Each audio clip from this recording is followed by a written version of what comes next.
Howdy, first time here? Welcome to you. Returning, always appreciate you every time. Let's jump right in. Most photographs keep the viewer on the outside of the moment. We watch people living their lives, but we aren't really a part of it.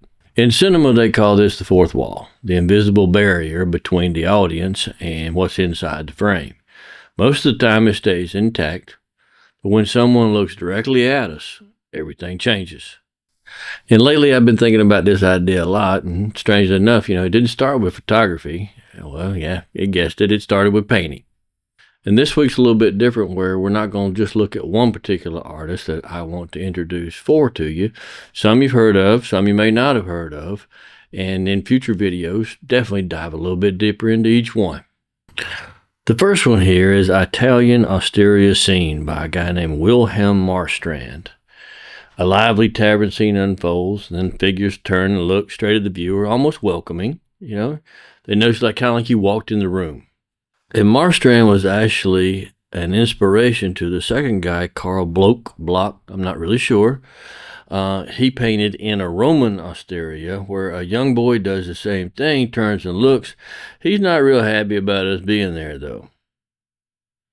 Then we have Las Meninas, where Velázquez places himself inside the scene, painting while looking directly outward, a little bit different. Even earlier, and some say it's the first painting where the fourth wall is broken, Van Eyck does something remarkable. Above the mirror, he actually signed the painting, said Jan Van Eyck was here. Almost like a quiet message left inside the scene, a reminder to us all that the artist exists in the same world as the viewer.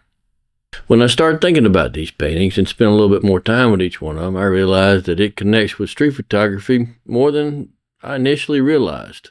Most of the time when we're out, try not to disturb the moment. Let everybody live their lives as, daily lives without going undisturbed, or some call don't bruise the scene.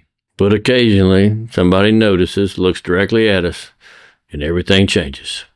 In a frame filled with people just going about their day, I always try and see if I can get just one, and suddenly the photograph just becomes something else. It's no longer an observation, it becomes a connection. And for a brief moment, two worlds acknowledge each other. The world inside the photograph and the world outside. And sometimes it feels a little bit like stepping into Alice's rabbit hole. As photographers, we wander through the scenes, quietly observing moments as they unfold, light and movement, just small fragments of everyday life, just like we're kind of peering into another world. And this got me to thinking how to see the fourth wall a little bit differently. I'm not trying to break down the fourth wall.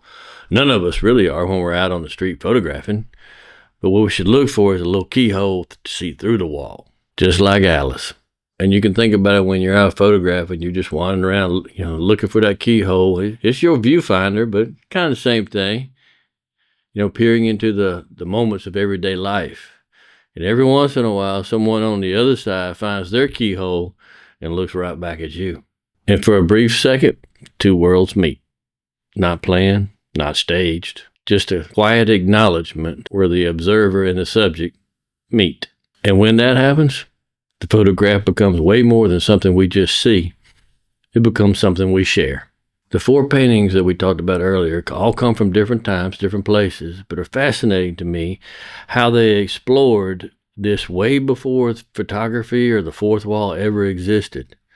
And I'd love to explore more of them deeply in future videos, so I'm curious, which one would you like to see first?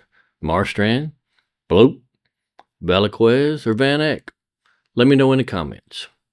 As always, thanks for watching. Appreciate you. And next time you go out shooting, look for a couple of those keyholes. And while you're down in that rabbit hole, create something real.